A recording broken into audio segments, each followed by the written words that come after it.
mischievous.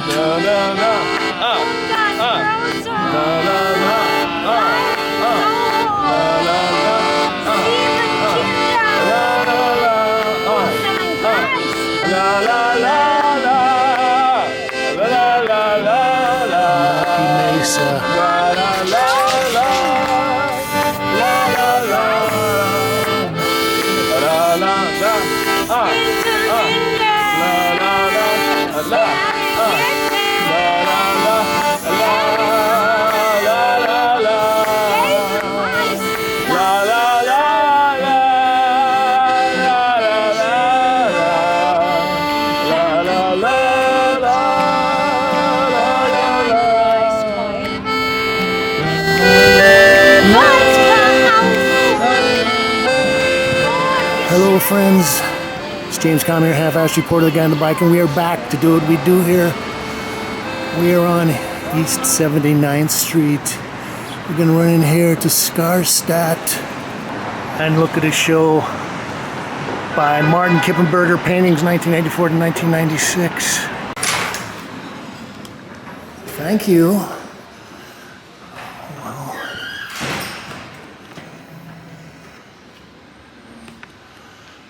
I'm going to make a quick sweep over the first gallery.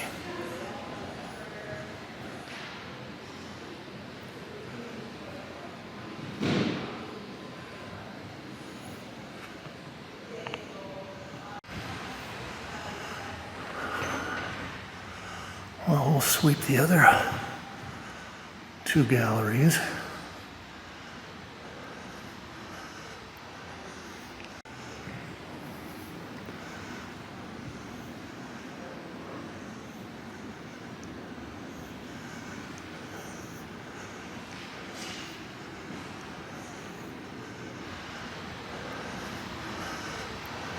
We'll start reading some of the wall text. Blah, blah, blah, I want to be an artist. I have to find my own style. That was the hardest thing of all for me, finding my own style.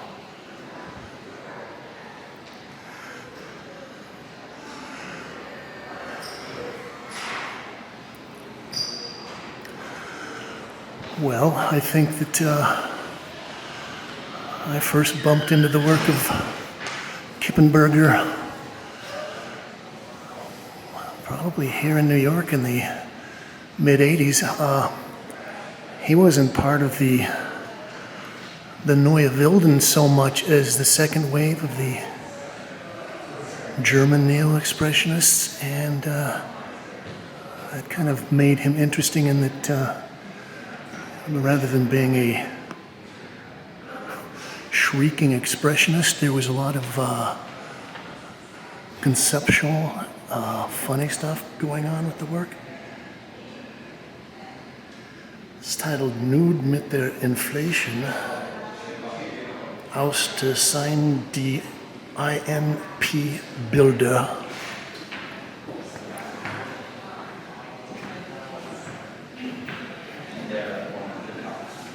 Down with Inflation from the series The INP Pictures 1984. 63 by 104.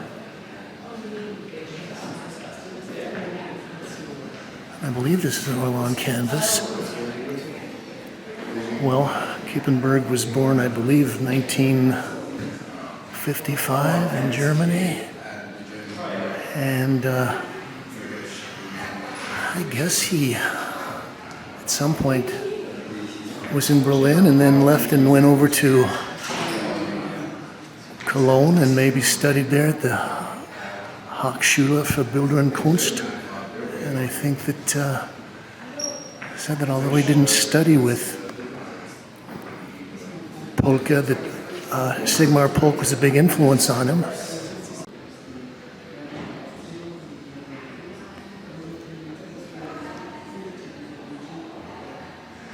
This is ohne Titel, without a title, untitled. From the series Hand-Painted Pictures 1992, oil on canvas. This is 70 by 59. So roughly 6 by 5 feet. And, well, I think Kippenberger might have been attached more to the, was it the Molheimer Freiheit group? People like Ullman and some of those people, maybe Duke Appeal.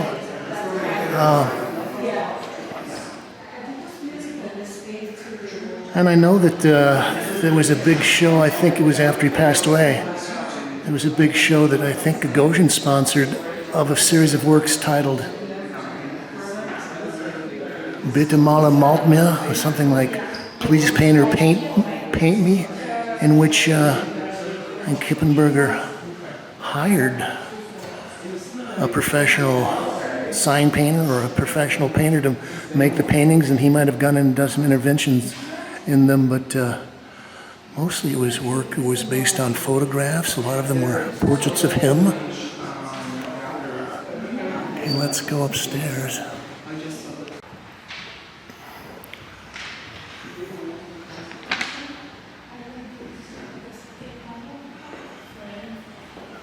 Ohne Titel, without title, untitled, from the series Jacqueline, the paintings Pablo couldn't paint anymore. This is 1996, 71 by 59. Well, I read the press release online, and they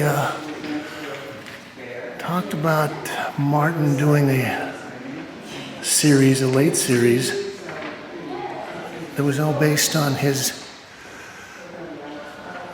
playing himself off against Pablo Picasso, and Jacqueline was Picasso's last wife. So I guess he's addressing that to her. And as I was saying, Kippenberger was known for doing a lot of things. He had a lot of people working for him. He did many conceptual projects. One of the funnest ones that I thought of or saw was he built things that looked like the entrances to subway stations. One of them was in Dawson, Canada, and I think the other one was somewhere on an island in Greece.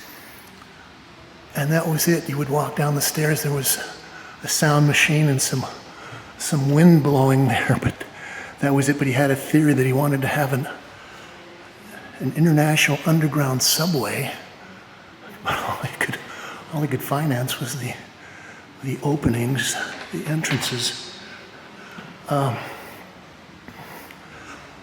Also,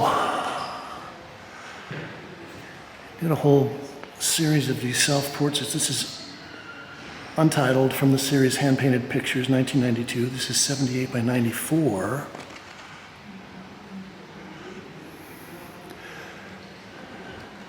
It's about 6.5 by 8 feet. In certain ways, it kind of makes me think a little bit of Ashley Bickerton. I think that he passed away in 95, 96, something like that, at the age of 44. And I think he knew he was sick. I guess he was a heavy drinker, partied a lot, did a lot of other various things. And they talk about how the late portraits kind of portray his own vision of himself in all of the fragility and the decline of his life, his masculine forces. But I do have to say that even though he was well known as a conceptual artist and had various other projects going, he was actually a very good painter. And as I said, he spent time kind of collaborating with Albert Olam.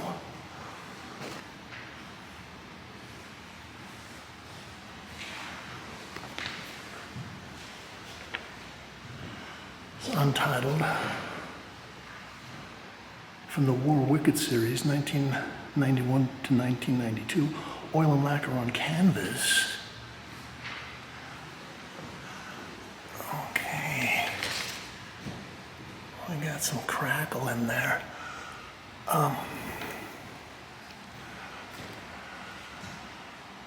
think this is a great chance to see the way that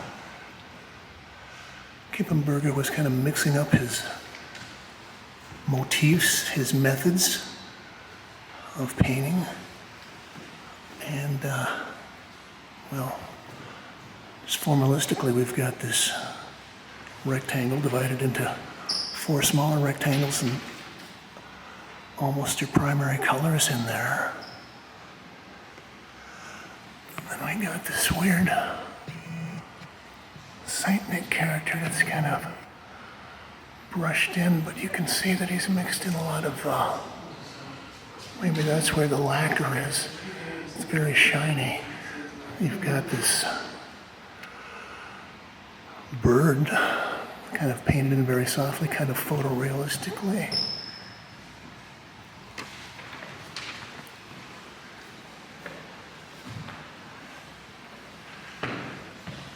And then you've got this section which makes me think of a, it's like a black SUV filling up with gas or something. The Tankstelle. Very kind of abstract expressionist. A lot of drippy paint.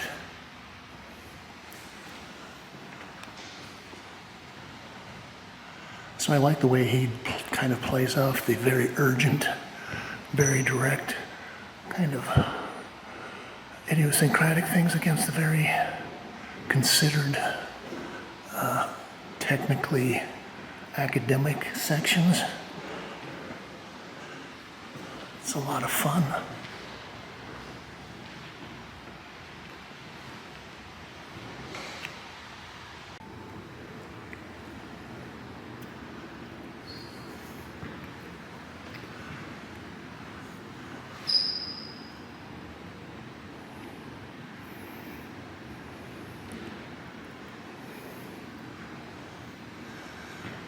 Untitled, 1990, oil on canvas. This is from the series Fred the Frog.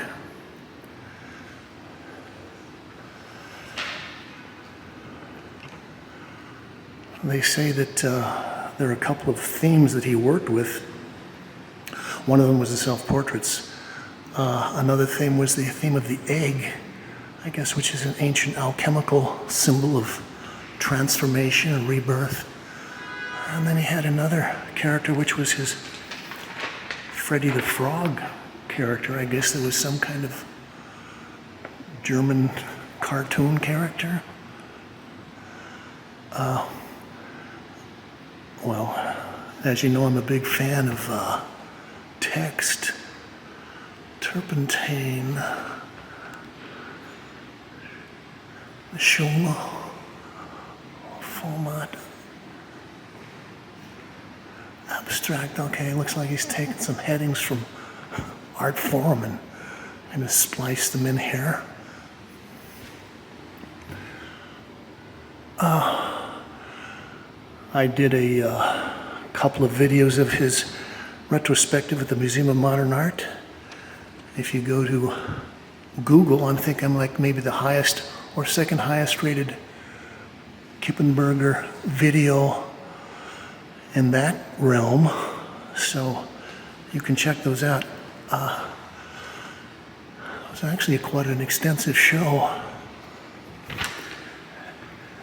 and had a lot of his projects, some of his toys. It had a whole floor of sculptural things.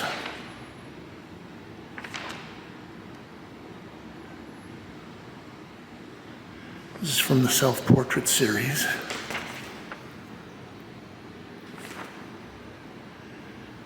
This is 94 by 78.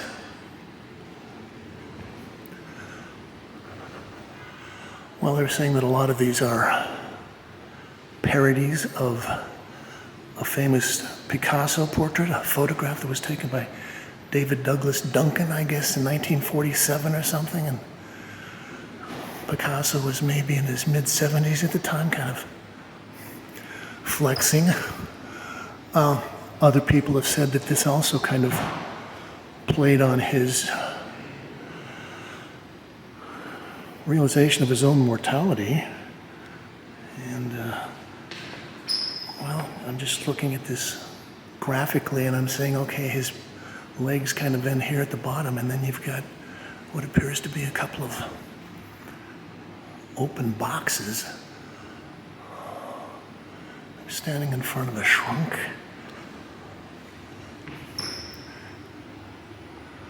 Okay, the other thing I was going to say is that, well, I spent a couple of years in Germany, and I was painting while I was there and going to a lot of museums. And one of the things that I've always noticed is that Germans are good with gray. And, well, Kippenberger is a good example of that.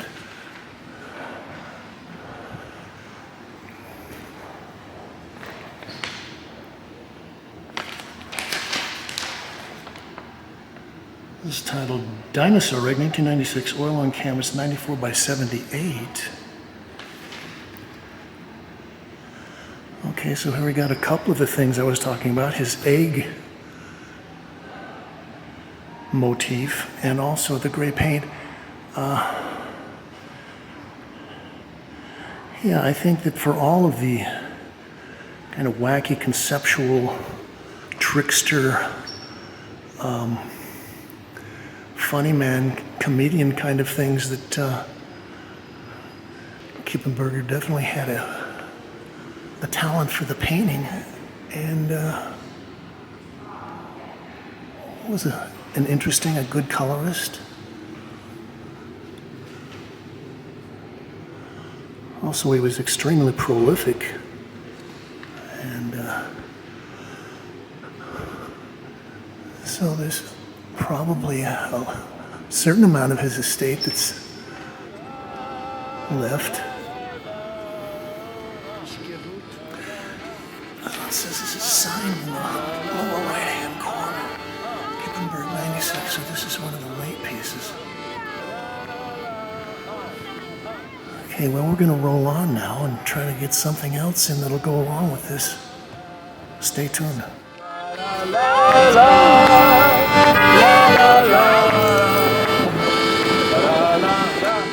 Okay, and now we're going to run in here to the Michael Werner Gallery, and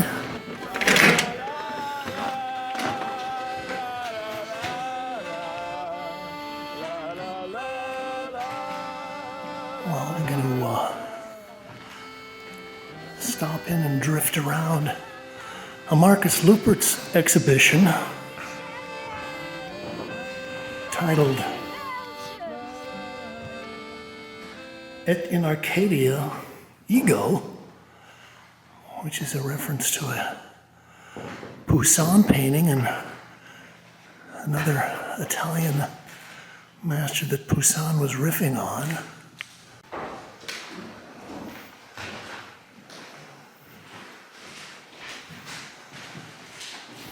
Oh boy.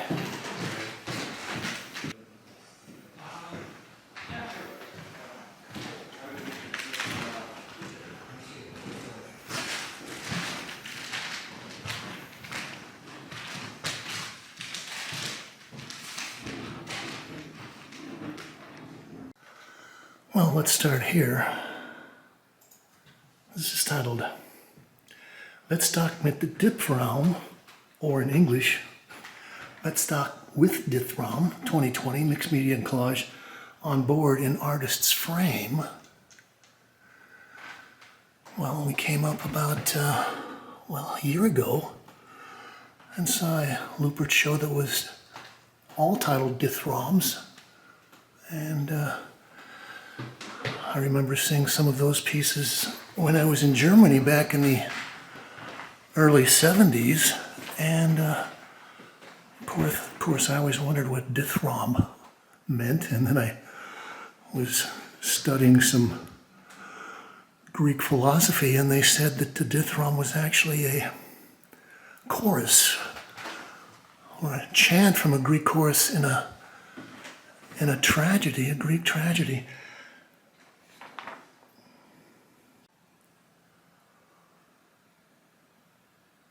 Besucht von Pierre. Visit from Pierre 2018. This is 39 by 32.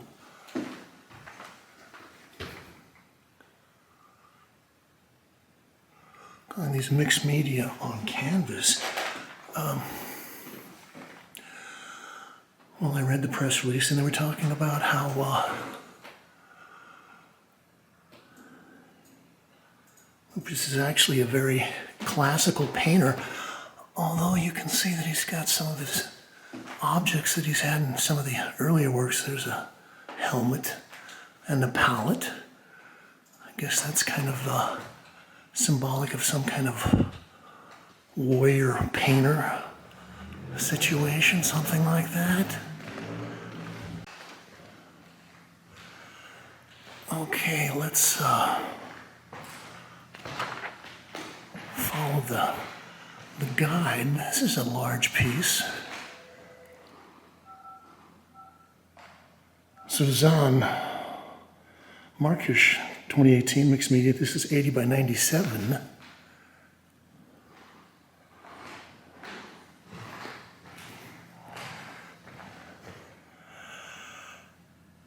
Well, I always get a lot of views on my Lüpertz reports. I think he's a very popular painter. And gosh, I don't know how old he is at this point, probably in his early 80s, mid 80s. But I think there are a lot of ironic things. One of them is that even though he was associated with the Neue Wilden, the New Germans, he ended up being very classical. And, well, as they're saying, a lot of these works refer to Poussin.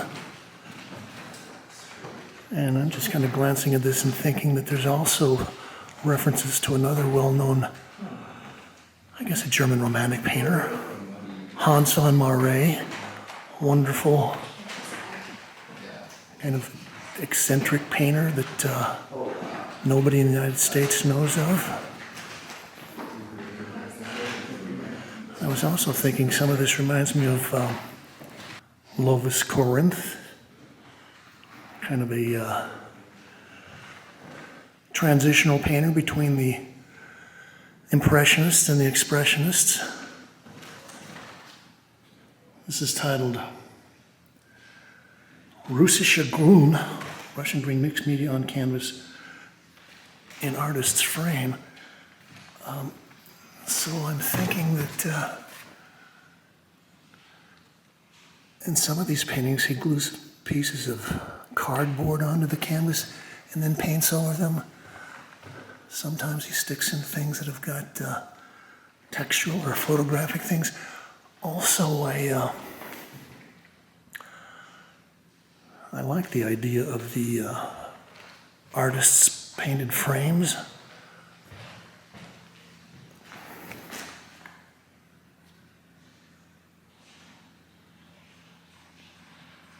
Sithen C, 2020, mixed media on canvas and artist's frame. This is 45 by 38.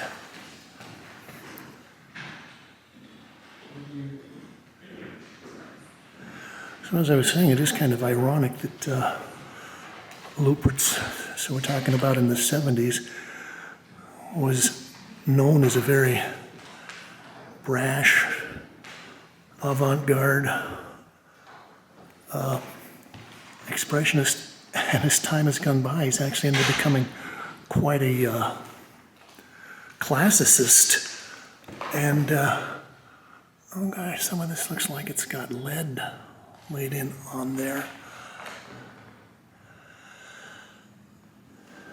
which I guess maybe says that once you kind of push through the idea of the avant-garde and what is new and trendy and chic, and if you keep digging, you end up going back to the classic historic stuff. Caput Mortem 2020, mixed media on canvas. Well, as we're going through our Kippenberg tour, I was mentioning the fact that I think a lot of The Germans are very good with their grays. And I think Lüpertz is another artist that does a lot of that. Okay, so he's got something. He's taped in some horizontal lines. Well, maybe those are just drips. Again, I think he's got a wonderful sense for the materials.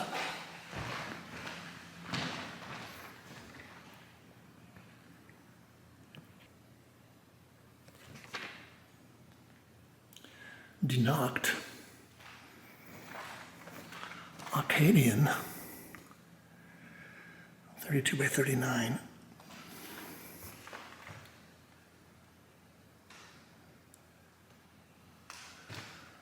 Well, I think that also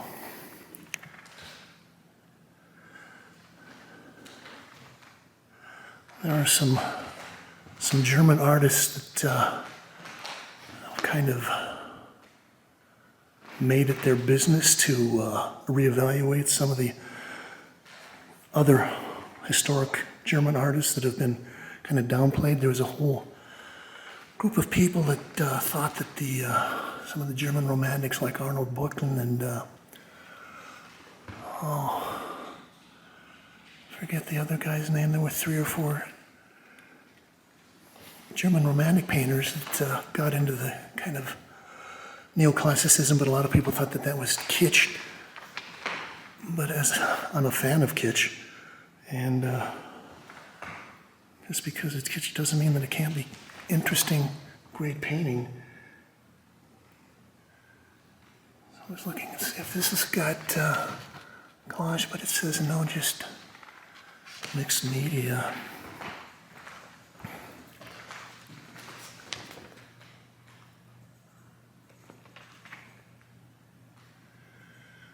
Okay, so we've got the night, and we've got the morning, der Morgen.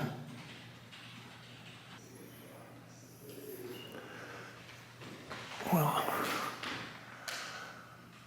so I was talking about Lüpertz's use of the gray, but he's got a lot of other color things that he does that are wonderful, like the sun and the kind of dirty green sky. This reclining nude.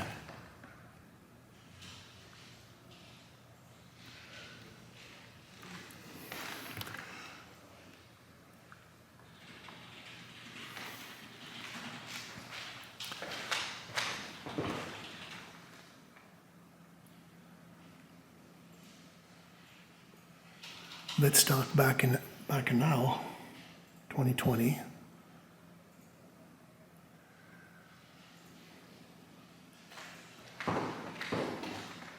Okay, so we've got this figure of like the cherub here in the corner. I think this one especially recalls a Hans von Marais. We got this kind of it's like a Greek statue. Has he got a baby in his arms? But then it looks like a Bulgarian village in the background.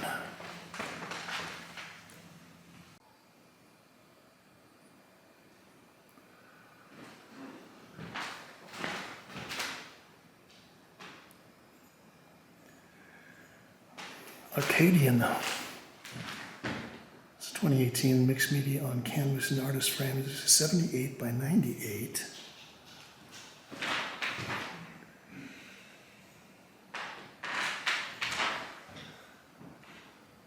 Well, I think this kind of could give you an example of why I appreciate Lüpertz's painting. So we've got this classical figure over here. It's built up using layers of glaze and drawing. It's got some charcoal in there, looks like. Pencil lines. And then on this side you've got the back of the figure that's very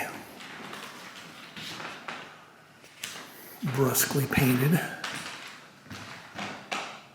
Fat brushes, a lot of splashing and dripping.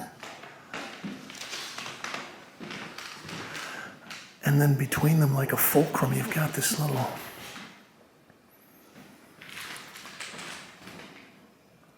well, could be a figure in a beam of light across a stream or an opening, or it could be something on a table.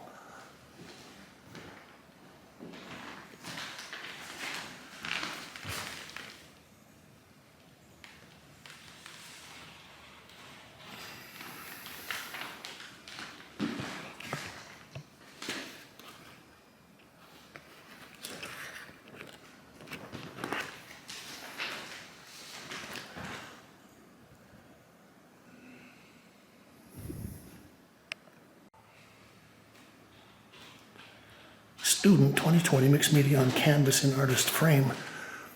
2 parts. Oh, I like this. So basically we're taking 2 of his normal size canvases, we're sort of sticking them together. And then we're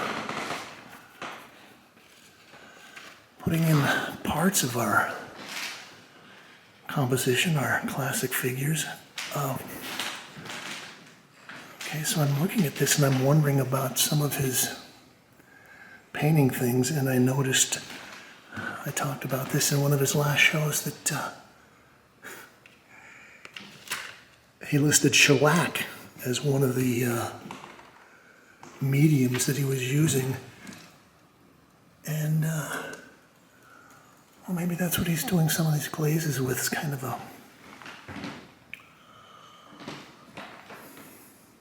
stained shellac, so you get kind of a sense of aging. Okay, there's the same figure we saw in the other painting. Arcadian, 2018, 38 by 32. Okay, so we've got our figures. Maybe that's kind of a sculpture on a sculpture stand. Got a helmet, and maybe that's a skull. Oh, there it is. There's the skull.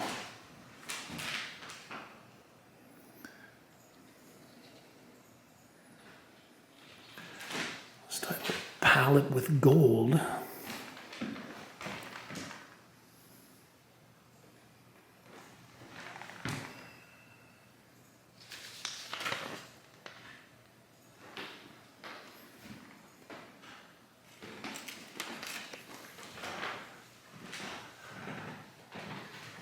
Okay, so I like the way that he's able to use this standing figure in several different compositions. And each time he does it, he paints it a little differently, crops it a little differently.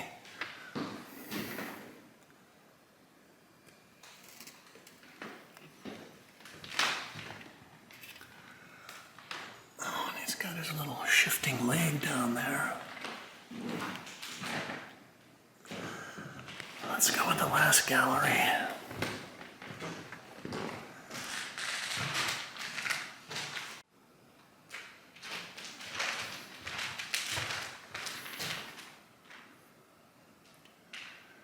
Schwarzerbaum, Black Tree.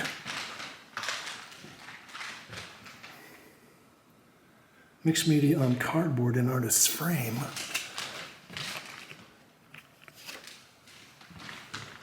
Okay.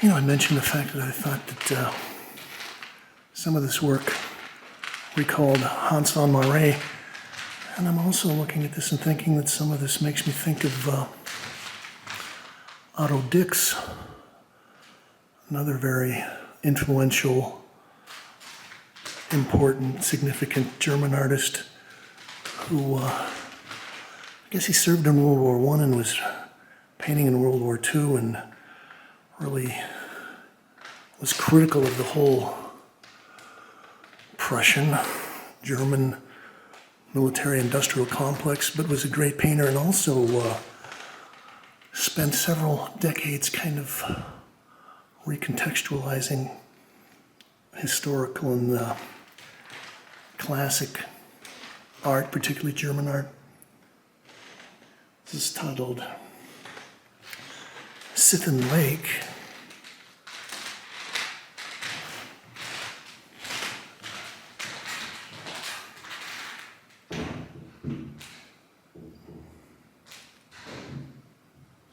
Sticks.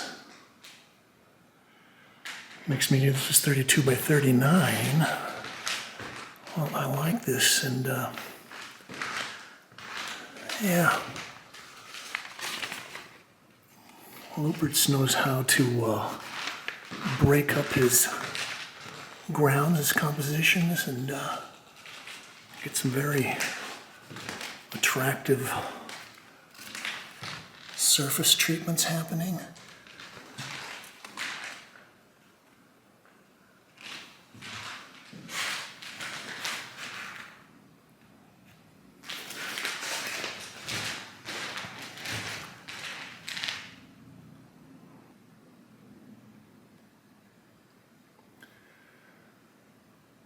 Vetstock mit Schädel, Vetstock with Skull, 2020, mixed media.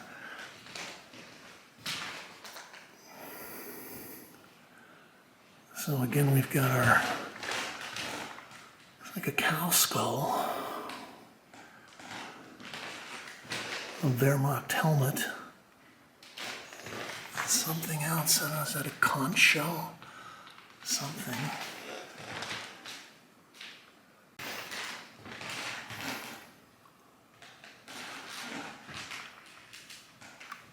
And again, a very urgent painting in of the landscape.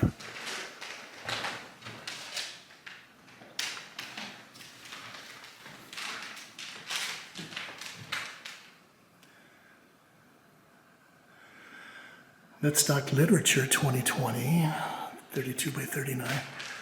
Okay, so again, the artist is using this theme and kind of building on it. Each version is kind of different, kind of fun, interesting.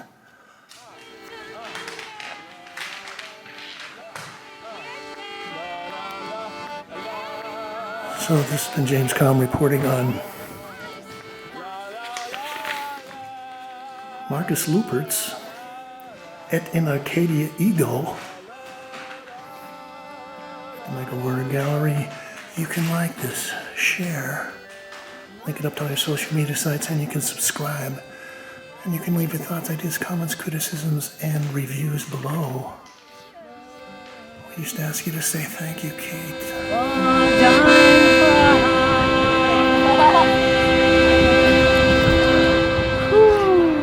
That's a crazy, crazy song. That is an Mackie Mesa. So if we're gonna say Danke.